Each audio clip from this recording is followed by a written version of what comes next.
Rafale नामक हवाई जहाज हिंदुस्तान की एयरफोर्स के लिए खरीदने हैं, इसका फैसला 2012 में हो चुका था। 2007 में एयरफोर्स ने कहा था कि हमें 126 नए लड़ाकू हवाई जहाज खरीदने हैं। फिर उसकी लंबी प्रक्रिया हुई। 2012 में सिलेक्शन हो गया कि अच्छा, फ्रांस की कंपनी है डेसॉल्ट लिखते हैं अंग्रेजी में, उससे हम 126 हवाई जहाज खरीदेंगे। और फैसला उस वक्त ये हुआ था कि इस 126 में से 18 तो हम बने बनाए ले लेंगे और 108 के लिए हम टेक्नोलॉजी लेंगे जो हमारी भारत की कंपनी है, हिंदुस्तान एरोनॉटिक्स लिमिटेड बेंगलोर वाली, वो बनाएगी। तो फ्रांस की कंपनी अपनी तकनीक हमें दे दे कि हम अपने फ्रेंड बनाएंगे और 18 सिर्फ हम सीधे हाथों हाथ खरीदेंगे। ये बात बनी थी। प्राइस तय नहीं हुआ था और ये लटकता गया। जब तक यूपीए की सरकार गई तब तक प्राइस के ऊपर कोई समझौता नहीं हो सका, फिर लटकी रही। फिर अचानक 2015 अप्रैल में नरेंद्र मोदी जी फ्रांस जाते हैं। चर्चा होती है कि अच्छा, इस डील को कंक्लूड किया जाएगा, 126 हवाई जहाज कैसे खरीदे जाएं, कितने दाम पे खरीदे जाएं। और तब अचानक प्रधानमंत्री एक हैरान करने वाली घोषणा करते हैं। वो कहते हैं अच्छा, 126 को छोड़ो, 36 एयरक्राफ्ट हैं जो हम सीधे खरीद लेंगे। ये HAL और ये भारत में बनाना इत्यादि सब बातों को छोड़ो, 36 एयरक्राफ्ट हैं जो हम सीधे खरीद लेंगे। घोषणा हो जाती है और उसके अगले साल सवा साल के अंदर नेगोशिएशंस होते हैं और सितंबर 2016 में दोनों सरकारें साइन कर लेती हैं। तब मनोहर पारिकर डिफेंस मिनिस्टर थे। साइन हो जाता है और तय हो जाता है कि भारत सरकार खरीदेगी। भारत 36 हवाई जहाज को सीधे खरीदेगा और प्राइस पता लगता है 670 करोड़ हर प्लेन। उसके बाद पटाखा फूटता है। 1600 जी 1670 1670 करोड़ हर प्लेन का प्राइस निकलता है। और उसके बाद बम फूटता है, तमाम तरह के आरोप आते हैं। दो तीन तरह के आरोप निकलते हैं। एक तो ये कि भाई, पहले तो इससे बहुत कम प्राइस नेगोशिएट हो रहा था, एकदम कैसे बढ़ गया। दूसरा ये कि ये हिंदुस्तान एरोनॉटिक्स लिमिटेड जो कि एक सरकारी कंपनी है, उसको बाहर निकाल दिया गया और उसके बदले रिलायंस, अनिल अंबानी वाली रिलायंस आ गई, जिसको कोई एक्सपीरियंस नहीं है करने का। तो ये सब लेके मामला अखबारों में उठा और तब प्रशांत जी इस मामले को लेकर सुप्रीम कोर्ट में गए। तो अब मैं कहानी प्रशांत जी को पकड़ा देता हूँ कि मोटे तौर पे यही बैकग्राउंड है, इसमें कुछ ऐड करना है। और फिर सुप्रीम कोर्ट में क्या हुआ, उसके बाद CAG ने क्या किया, क्योंकि ये सब 2019 चुनाव से पहले हो गया और तब लगा कि मामला सब कुछ, अब तो ढक्कन लग गया, अब इसके बारे में और कुछ निकल ही नहीं सकता। उसमें आप कुछ जोड़ना चाहें इससे पहले कि हम उस पे आए कि पिछले हफ्ते हमें क्या पता। तो देखिए, जब भी कोई डिफेंस परचेज होता है तो उसके उसके रूल्स ये हैं कि पहले तो जो आर्मी है या एयरफोर्स है, जिसके लिए भी हो रहा है, या नेवी है, वो लोग बताते हैं कि उनके क्वालिटेटिव रिक्वायरमेंट क्या है, उनको क्या चाहिए, किस चीज़ की ज़रूरत है। उसके बाद फिर एक और कमेटी है, कैटेगराइजेशन कमेटी, जिसमें सरकार के भी लोग होते हैं और एयरफोर्स और आर्मी वगैरह के भी होते हैं। वो लोग ये तय करते हैं मिलके कि भाई ये बाहर से खरीदना है कि हिंदुस्तान में बनाया जाए या हिंदुस्तान से खरीदना है। उसके बाद एक डिफेंस एक्विजिशन काउंसिल होती है जिसमें प्रधानमंत्री वगैरह भी होते हैं, प्रधानमंत्री, रक्षा मंत्री और सर्विस एयरफोर्स चीफ और लोग भी होते हैं, फाइनेंस सेक्रेटरी, डिफेंस सेक्रेटरी। और वो लोग तय करते हैं कि भाई कितने अल्टीमेटली बाहर से खरीदने हैं, कितने हिंदुस्तान में बनने हैं, ट्रांसफर ऑफ टेक्नोलॉजी होनी चाहिए कि नहीं होनी चाहिए, वगैरह वगैरह। उसके बाद टेंडर फ्लोट किया जाता है। और ये प्रोसेस जो है यूपीए सरकार में 2007 में शुरू हुआ और 2014 तक, जैसे आपने बताया, करीब करीब कंप्लीट हो गया था। और उसमें बिल्कुल क्लियर था कि 126 हवाई जहाज खरीदने हैं, जिसमें सिर्फ 18 शुरू में रेडी टू फ्लाई आएंगे। उसके बाद हिंदुस्तान में, हिंदुस्तान एरोनॉटिक्स की फैक्ट्री में ट्रांसफर ऑफ टेक्नोलॉजी के द्वारा वहां बनाए जाएंगे, जिससे हिंदुस्तान आत्मनिर्भर भी हो सके। डिफेंस एयरक्राफ्ट के बारे में टेक्नोलॉजी ट्रांसफर करी जाएगी बकायदा। अब 25 मार्च 2016 को एक पेरिस, मिनट आप रोकूंगा, ये बताइए कि जब यूपीए सरकार नेगोशिएट कर रही थी उस वक्त क्या कुछ मोटा तय हुआ था, मोटा मोटा कि अंदाजन हर एयरक्राफ्ट की कॉस्ट क्या होगी जब 126 खरीद रहे? उस समय जो बात हो रही थी, अब एग्जैक्ट तो उसका खुलासा नहीं हुआ है, लेकिन जो डिस्कशन हो रहा था 500 से 700 करोड़ का एक हवाई जहाज की बात हो रही थी 126 की डील में। उसके बाद 25 मार्च 2016 को पेरिस में डेसॉल्ट के जो सीईओ हैं एरिक ट्रैपियर, वो एक प्रेस कॉन्फ्रेंस करते हैं जिसमें कि एयरफोर्स चीफ भी हैं, हिंदुस्तान एरोनॉटिक्स के आला अफसर हैं, हिंदुस्तान की सरकार के भी लोग हैं, और उसमें वो अनाउंस करते हैं, कहते हैं कि ये हमारा एग्रीमेंट तकरीबन कंप्लीट हो गया है और हम लुक फॉरवर्ड कर रहे हैं कि हिंदुस्तान एरोनॉटिक्स के साथ कोलैबोरेट करके हिंदुस्तान में हवाई जहाज बनवाएंगे।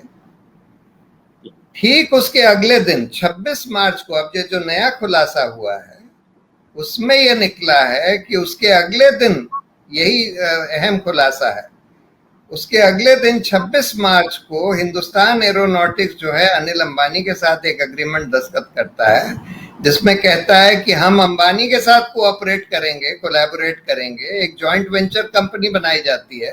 हिंदुस्तान एरोनॉटिक्स या कि डेसॉल्ट? सॉरी, डेसॉल्ट और अनिल अंबानी, ये लोग आपस में कोलैबोरेट करेंगे, एक जॉइंट वेंचर कंपनी बनाएंगे जिसमें कि 51% शेयर तो अनिल अंबानी का होगा और 49% डेसॉल्ट का होगा, लेकिन पैसा उसमें 95% पैसा डेसॉल्ट देगा और सिर्फ 5% पैसा, यानी कि डेसॉल्ट उसमें करीब 1250 करोड़ देगा और उसमें सारी टेक्नोलॉजी वगैरह तो डेसॉल्ट देगा और इनका काम होगा सिर्फ मार्केटिंग करना, रिलायंस का यानी कि अनिल अंबानी का। और उसके ठीक मतलब कि एक दिन पहले तक डेसॉल्ट जो फ्रांस की कंपनी है, वहां की सरकारी कंपनी है, डिफेंस की सरकारी कंपनी है, वो कंपनी एक दिन पहले तक कह रही है कि हाँ, जैसा हमारा पहले फैसला हुआ है हम इंडिया की जो हिंदुस्तान एरोनॉटिक्स कंपनी है उसके साथ करेंगे, लगभग हमारा फाइनलाइज हो गया है। और उसके बाद 24 घंटे के अंदर अंदर कुछ होता है और वो हिंदुस्तान एरोनॉटिक्स लिमिटेड को डाल देते हैं कूड़ेदान में और एकदम इसके साथ रिलायंस कंपनी के साथ समझौता करते हैं। और समझौता भी ऐसा अजीब कि तकनीक भी मैं दूंगा, पैसा भी मैं दूंगा 95%, लेकिन तुम बराबर के हकदार हो क्योंकि तुम कुछ विशेष सेवा हमें दे रहे हो। वो विशेष सेवा क्या हो सकती है? कहते हैं विशेष सेवा है मार्केटिंग जी। इसकी मार्केटिंग करना कि आप ये हवाई जहाज बेच दीजिए हिंदुस्तान को। वो मार्केटिंग पहले से सरकार से तय हो चुका है, किसको मार्केटिंग करनी थी? कोई मार्केट में जाके बेचना तो था नहीं। अब यही रहस्यमय चीज है कि वो सब तय हो चुका था, लेकिन उसी समय करीब यही 25-26 के दौरान अनिल अंबानी पेरिस जाते हैं और वहां के फ्रांस के डिफेंस मिनिस्टर से गुप्त मीटिंग कर लेते हैं जी। और उसी समय उसी के साथ साथ ये एग्रीमेंट डेसॉल्ट के संग साइन हुआ।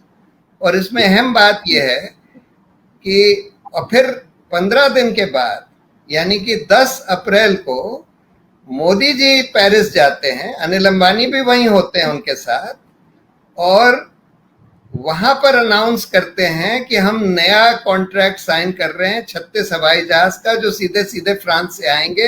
हिंदुस्तान एरोनॉटिक्स को कूड़े में डाल दिया, कोई हिंदुस्तान में नहीं बनेगा, कोई ट्रांसफर ऑफ टेक्नोलॉजी नहीं होगी। और उसके बाद ये खुलासा होता है कि अनिल अंबानी, और इसमें डेसॉल्ट को 50% ऑफसेट कॉन्ट्रैक्ट्स देने पड़ेंगे हिंदुस्तान की कंपनियों को इसके पार्ट्स पुर्जे बनाने के लिए। और फिर अनिल अंबानी की कंपनी प्रेस कॉन्फ्रेंस करके कहती है कि ये 50% ऑफसेट कॉन्ट्रैक्ट्स यानी 30,000 करोड़ के ऑफसेट कॉन्ट्रैक्ट्स हमको मिल रहे हैं, यानी अनिल अंबानी की कंपनी को मिल रहे हैं। एक नई डिफेंस की कंपनी बनाते हैं, उनको कोई डिफेंस के सेक्टर में कोई उनका योगदान नहीं है, कोई एक्सपीरियंस नहीं है। उनकी सारी कंपनी 50,000 करोड़ के डेट में फंसी हुई हैं। अभी हाल में स्टेट बैंक ऑफ इंडिया ने उनके सारे करीब 90,000 करोड़ के अकाउंट्स को फ्रॉड डिक्लेयर किया है। रिलायंस, अनिल अंबानी की 3 जो टेलीकॉम कंपनीज थी, 90,000 करोड़ रुपया उनका बैंक से ड्यू है, उसको फ्रॉड डिक्लेयर किया है। उसमें एफआईआर होना चाहिए था।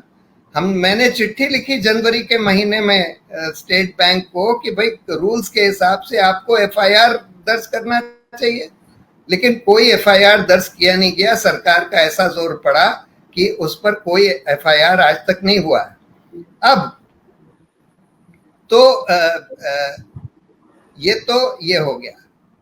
मैं 1 मिनट में ऑफसेट वाला मामला जरा क्लैरिफाई कर दूं, क्योंकि मामला समझ नहीं आएगा। सरकार कहती है, सरकार के पास भारत सरकार की चूंकि नीति कहती है कि आप जब भी विदेशों से कोई सौदा करेंगे तो उसमें भारतीय आत्मनिर्भरता और ये सब, पहले अभी आज की बात नहीं है, शुरू से नीति रही है कि हम भारतीय कंपनियों को एनकरेज करेंगे। तो एक तरीका तो ये हो सकता था कि सीधे सीधे कहा जाए कि भारतीय कंपनियां बनाएंगी, जैसे हिंदुस्तान एरोनॉटिक्स लिमिटेड।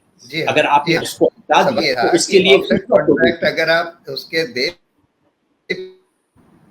तो आप अनिल अंबानी की कंपनी को क्यों देंगे?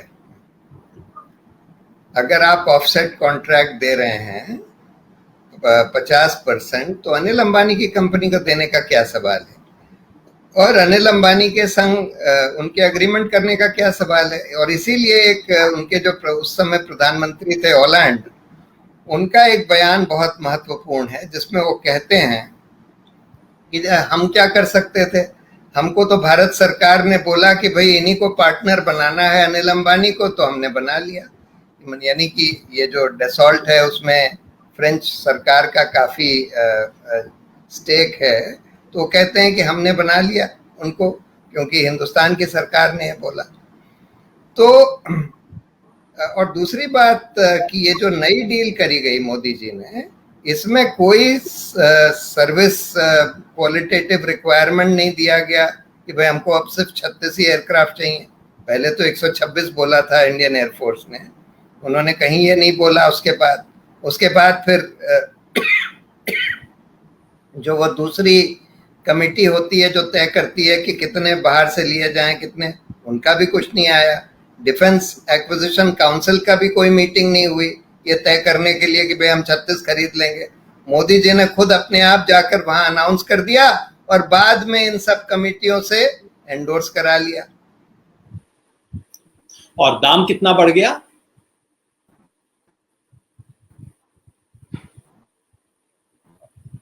मैं पूछ रहा था कि दाम से खरीदे जाए, बाद में जब प्राइस, हाँ तो दाम तो मतलब 500 से 700 करोड़ पहली वाली डील में था एक हवाई जहाज का, बढ़ा के 1670 करोड़ कर दिया गया। और उसका जस्टिफिकेशन ये दिया गया कि हमने इसमें कुछ बम वगैरह भी साथ में खरीदे हैं, कुछ हवाई जहाज के साथ कुछ बम भी खरीदे हैं, कोई हेलमेट भी खरीदा है, हेलमेट जो कि पीछे देख सके। यानी कि आप 1000 करोड़ रुपया दाम बढ़ा देंगे कोई हेलमेट के लिए और कोई हवाई जहाज में बम लगाने के लिए, तो रिडिकुलस है। तो इसलिए हम लोग अपने पहले सीबीआई में, अरुण शौरी, यशवंत सिन्हा और मैंने सीबीआई में कंप्लेंट करी कि भाई इसमें तो सीधी सीधी करप्शन की झलक आती है और इसलिए इसमें करप्शन का इन्वेस्टिगेशन होना चाहिए।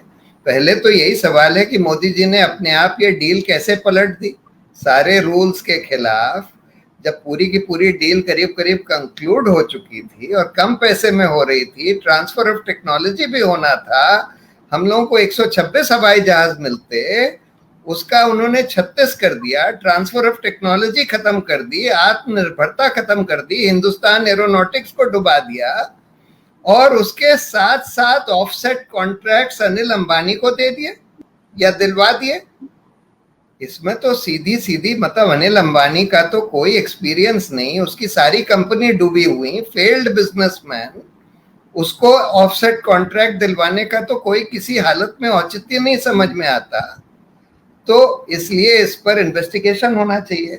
अब हमारी पूरी कंप्लेंट आलोक वर्मा के टेबल पर पड़ी थी, वो हम लोगों से मिले, आलोक वर्मा जो सीबीआई के डायरेक्टर थे, 2-3 दिन के अंदर वो फैसला लेने वाले थे।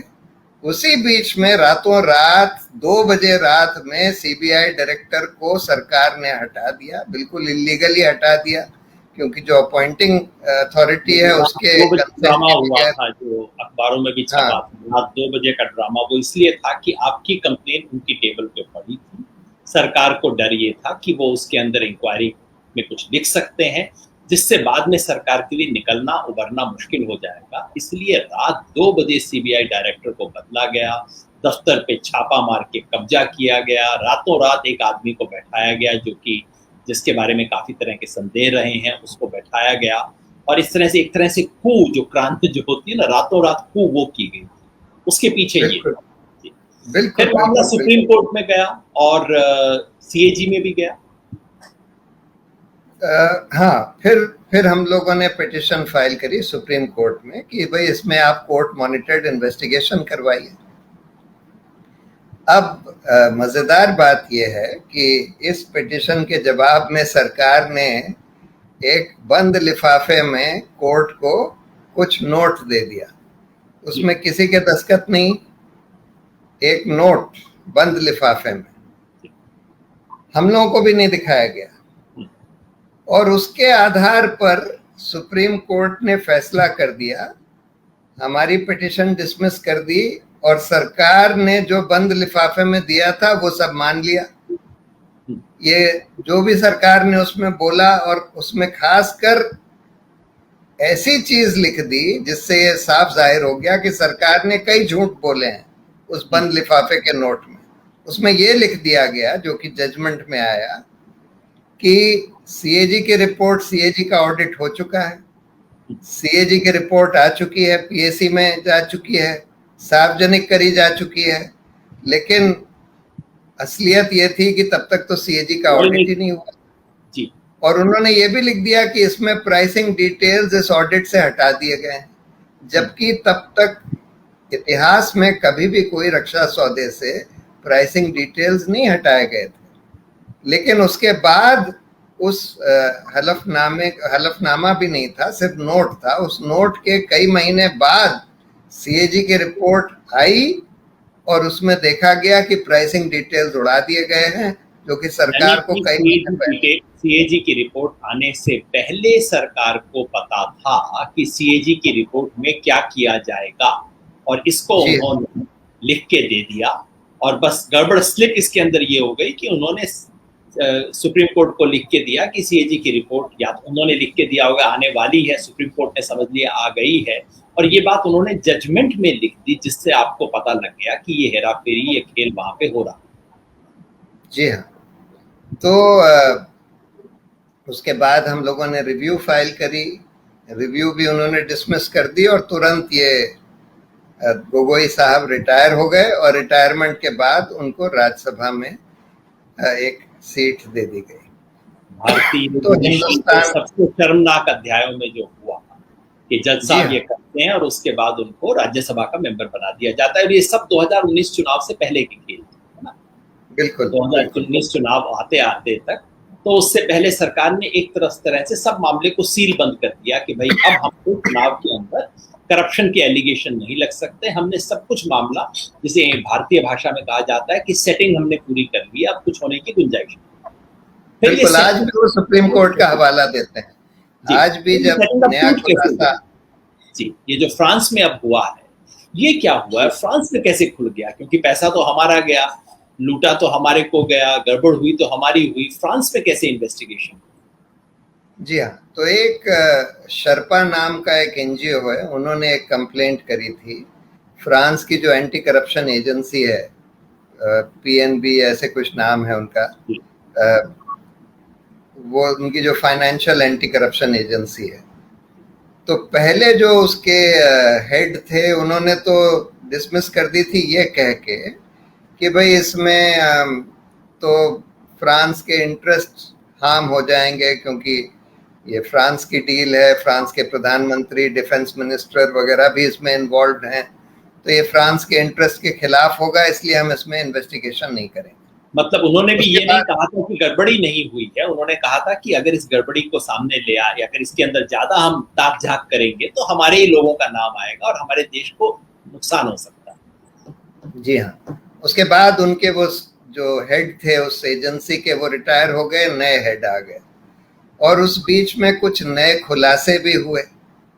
एक बहुत अहम खुलासा ये हुआ, जो कि मीडिया पार्ट की स्टोरी ने रिपोर्ट किया है, कि 26 मार्च को, यानी कि 25 मार्च की जो प्रेस कॉन्फ्रेंस हुई, जिसमें जो डसॉल्ट के सीईओ हैं वो कह रहे हैं हिंदुस्तान एरोनॉटिक्स और एयरफोर्स के लोगों के, हिंदुस्तान के एयरफोर्स के लोगों के साथ बैठकर, कि भाई हमारी ये पुरानी 126 हवाई जहाज की डील अब करीब करीब तय हो गई है, और हम लोग हिंदुस्तान एरोनॉटिक्स के साथ मिलकर हिंदुस्तान में हवाई जहाज बनाएंगे। लेकिन ठीक उसके अगले दिन ये अग्रीमेंट होता है। ये अग्रीमेंट का खुलासा अभी हुआ है। अग्रीमेंट होता है डसॉल्ट और अनिल अंबानी के बीच में, कि उनकी एक जॉइंट वेंचर कंपनी बनाई जाएगी, जिसमें 95% पैसा, यानी करीब 1200-1300 करोड़ रुपया डसॉल्ट देगा, और 5% पैसा अनिल अंबानी देंगे। और इस वजह से भी फिर से कंप्लेंट दी जाती है जो नए पीएनबी के जो हेड हैं उनको, और उसके आधार पर वो तय करते हैं कि हाँ, इसका इन्वेस्टिगेशन एक फ्रांस के जज के द्वारा जज के निगरानी में कराया जाएगा। यानी कि जो चीज़ हम लोग एक तरह से सुप्रीम कोर्ट से मांग रहे थे, उसी तरह का आदेश वहां पर हुआ है। और देखिए, इसका खुलासा भी एक तरह से, जैसे बोफोर्स का खुलासा स्वीडिश रेडियो ने किया था, उसी तरह से इसका भी खुलासा एक तरह से फ्रांस के एक मीडिया ऑर्गेनाइजेशन, मीडिया पार्ट है, उन्होंने किया है, और एक वहाँ का एनजीओ है शर्पा, उन्होंने किया है। बहुत सारी चीजें तो खैर हम लोगों ने पता लगा ली थी जब हम लोगों ने कंप्लेंट करी थी सीबीआई को, और उसके बाद सुप्रीम कोर्ट में जब गए थे। लेकिन ये जो नया खुलासा हुआ है, एक और भी खुलासा इस बीच में हुआ था कि ये अनिल अंबानी उसी समय फ्रांस के डिफेंस मिनिस्टर से मिले थे। वो तो कुछ करीब 1-1.5 साल पहले खुलासा हुआ था कि वो फ्रांस के डिफेंस मिनिस्टर से मिले थे। और ये भी बात तो आई थी ना कि उस वक्त फ्रांस के राष्ट्रपति हॉलैंड की जो गर्लफ्रेंड थी, उनकी कुछ कंपनी के, उनके लिए फिल्म के अंदर अचानक अनिल अंबानी ने पैसा भी लगाया। जी हाँ, वो बात भी आई थी। वो तो खैर शायद हम लोगों के कंप्लेंट में भी थी। जी, वो चीज उस समय आ चुकी थी। तो कुल मिलाकर इस वक्त जो इन्वेस्टिगेशन हो रहा है, ये फ्रांस की एंटी करप्शन एजेंसी कर रही है। ये अभी वहां जुडिशरी के पास पहुंचा नहीं है, लेकिन उस एजेंसी ने एक जज से रिक्वेस्ट किया है कि आप इसमें इंडिपेंडेंट इन्वेस्टिगेशन कीजिए। जी हाँ, ऐसा ही लगता है। एग्जैक्ट सिस्टम कैसा है? क्या वहाँ का सिस्टम ऐसा है कि राष्ट्रपति प्रधानमंत्री थोड़ा सा इशारा कर देने, नहीं यार छोड़ देना, तो जैसा हमारे यहाँ ऐसा सुनते हैं कि हो जाता है, जरा हल्का सा इशारा हो जाता है, दबा दो केस को, फाइल को दबा दो, क्या वैसा होता है? या कि वहाँ एक बार अगर ये खुल गया तो हम उम्मीद कर सकते हैं कि ईमानदारी से गहरी छानबीन की जाए? देखिए, आम तौर पर फ्रांस में ये देखा गया है कि वहाँ के इन्वेस्टिगेटिंग एजेंसीज भी और जो जुडिशरी भी है, बहुत इंडिपेंडेंट तो नहीं होती सरकार से। लेकिन ये उस जने के ऊपर डिपेंड करता है, जो भी जना वहाँ पर हो, उस समय तैनात हो, जो जज हो, जो इस एंटी करप्शन एजेंसी का हेड हो, वो उन लोगों के ऊपर डिपेंड करता है। जैसे कि पिछले जो एंटी करप्शन एजेंसी के जो चीफ थे, उन्होंने मना कर दिया, नए आए, इन्होंने बोला, चाहे एविडेंस तो थोड़ा ही सा नया आया है, पहले भी एविडेंस काफी था, जो ओरिजिनल कंप्लेंट थी शर्पा की, लेकिन उन्होंने बोल दिया कि भाई फ्रांस का इंटरेस्ट इसमें हार्म हो जाएगा, इसलिए हम नहीं करेंगे। ये नहीं कि 2016 और अब के बीच में फ्रांस में सरकार बदल गई है, लेकिन कई मंत्री तो वैसे के वैसे हैं। होलांड की बजाय यहाँ मैक्रोन आ गए हैं, लेकिन वो उस जमाने के जो, क्योंकि मैक्रोन भी तो उस वक्त मिनिस्टर हुआ करते थे उस सरकार के अंदर, और उस जमाने के डिफेंस मिनिस्टर थे, वो भी आज मिनिस्टर हैं। तो कहीं ना कहीं वो एस्टेब्लिशमेंट कायम है, जिसको डर है कि अगर सब कुछ मामला खुलने लगा तो दिक्कत होगी। जी हाँ, बिल्कुल बिल्कुल। और उनके कम से कम दो मंत्री, दो क्रूशल मंत्री, डिफेंस मिनिस्टर और फाइनेंस मिनिस्टर इस सरकार में भी मिनिस्टर हैं, मैक्रोन की सरकार में, जो उस समय डिफेंस मिनिस्टर और फाइनेंस मिनिस्टर थे। तो इसलिए जाहिर है कि फ्रांस की सरकार से पूरा दबाव होगा एंटी करप्शन एजेंसी के ऊपर भी और पॉसिबली जज के ऊपर भी, कि भाई इसको आगे ना बढ़ाया जाए। और हिंदुस्तान की सरकार भी उनके ऊपर दबाव डालेगी, जाहिर है कि मोदी सरकार बिल्कुल दबाव डालेगी फ्रांस की सरकार के ऊपर कि भाई आप कैसे इस इन्वेस्टिगेशन को होने दे सकते हैं, इसमें तो हम लोग सब फंस जाएंगे। जी जी जी जी। तो कुल मिला के आपकी क्या उम्मीद है, कितने समय में फैसला होगा, और सब आपकी उम्मीद क्या है इसमें? नहीं, ये तो कहना बड़ा मुश्किल है क्योंकि हम वहाँ के सिस्टम को नहीं समझते, इसलिए मुझे नहीं पता है कि कितने समय में और क्या होगा। लेकिन यही एक चीज़ हुई है, यही बड़ी बात है। जिस तरह का इसमें कवर अप किया गया और इसको दबाने की पूरी कोशिश, और सुप्रीम कोर्ट से डिसमिस करा लिया और गोगोई साहब को राज्यसभा में पहुंचा दिया, तो इस सरकार ने तो सोचा था अब तो दब गया है, अब तो कुछ हो ही नहीं सकता। लेकिन कम से कम कुछ खुला है, कुछ इन्वेस्टिगेशन शुरू हुआ है, तो उम्मीद है कि कुछ आगे बढ़ेगा। बीजेपी वाले घबराए तो हुए, कल इनके स्टेटमेंट वगैरह में काफी घबराहट झलक रही थी, जिस तरह से एग्रेसिवली हाँ अटैक कर रहे थे। जी हाँ हाँ, घबराए तो ज़रूर होंगे क्योंकि ये तो इतना ओपन एंड शट मामला है, इसमें कोई बहुत ज़्यादा इन्वेस्टिगेशन करने की ज़रूरत नहीं है। जैसे मैंने बोला, अनिल अंबानी का तो कोई औचित्य ही नहीं था ना, उसको तो 2G केस में भी उसका ओरिजिनली चार्जशीट वगैरह किया गया था इन लोगों को, और उसके बाद इतना सारा फ्रॉड डिटेक्ट हुआ है इनके सारे, इनकी कंपनियों में, financial fraud, siphoning out and so on. Defence में कोई एक्सपीरियंस नहीं है, ऐसे आदमी को, ऐसी कंपनी को आप एकदम से हिंदुस्तान एरोनॉटिक्स से उठाकर इनको ले आएंगे, उसका क्या औचित्य है? तो और कुछ नहीं तो कम से कम ये उम्मीद करनी चाहिए कि कुछ नए डॉक्यूमेंट्स आएंगे उस तरफ से, फ्रांस की साइड से। हिंदुस्तान की साइड से तो कुछ निकलेगा नहीं, निकलने दिया नहीं जाएगा, लेकिन फ्रांस की साइड से कुछ डॉक्यूमेंट सामने आएंगे, कुछ ना कुछ खबर सामने आएगी।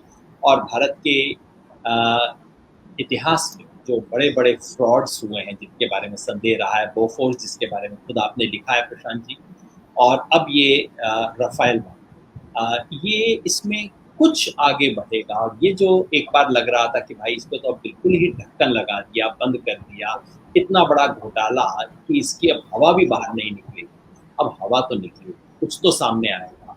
उम्मीद करते हैं कि इसमें कुछ एक चीज मैं और कहना चाहता था जी कि देखिए, ये सिर्फ पैसों का घोटाला नहीं है, ये कोई फाइनेंशियल करप्शन स्कैम सिर्फ नहीं है, इसमें तो हमारी जो डिफेंस प्रिपेयर्डनेस और जो हमारी इंटरनल सिक्योरिटी है, एक्सटर्नल सिक्योरिटी, उससे खिलवाड़ किया गया। क्योंकि हमको 126 हवाई जहाज चाहिए थे, अब इन्होंने नया टेंडर फ्लोट किया है और 110 हवाई जहाज के लिए इस 36 रफाइल के बाद। तो हमको चाहिए थे वो, और हमको टेक्नोलॉजी भी चाहिए थी हमारी आत्मनिर्भरता के लिए, डिफेंस इक्विपमेंट मैन्युफैक्चरिंग के लिए हमको वो टेक्नोलॉजी चाहिए थी, और टेक्नोलॉजी मिल रही थी, और वो हिंदुस्तान एरोनॉटिक्स के पास कैपेबिलिटी थी। लेकिन आपने वो सब ताक पर लगाकर सिर्फ अपने एक अनिल अंबानी को बीच में लाने के लिए, बिचौलिए को, और कमीशन लेने के लिए हमारी सारी सिक्योरिटी कॉम्प्रोमाइज कर दी। इससे बड़ा खिलवाड़ हमारी सिक्योरिटी से हो ही नहीं सकता, कोई सोच ही नहीं सकता कि आप हमारी पूरी डिफेंस प्रिपेयर्डनेस को ताक पर रख के आप अपने कोई एक आदमी को कमीशन दिलवाने के लिए ये कर देंगे। इससे इससे ज्यादा देशद्रोह इमेजिन नहीं किया जा सकता है, देशद्रोह का काम है पूरा। राष्ट्रीय सुरक्षा और भारत की आत्मनिर्भरता, ये जो दो बड़े नारे दिए गए, इन दोनों नारों की ढोल की पोल खोलता है ये मामला। उम्मीद करते हैं कि इसमें आगे कुछ तो सामने आएगा, और अगर कुछ भी आएगा तो फिर प्रशांत भूषण हैं, अरुण शौरी हैं, आप जैसे तमाम लोग हैं जो कि इसको लेके आगे बढ़ेंगे। और ये भारत की सुरक्षा के साथ जो खिलवाड़ हुआ है, जो प्रशांत जी कह रहे हैं कि देशद्रोह का मामला बनता है, ये देश के सामने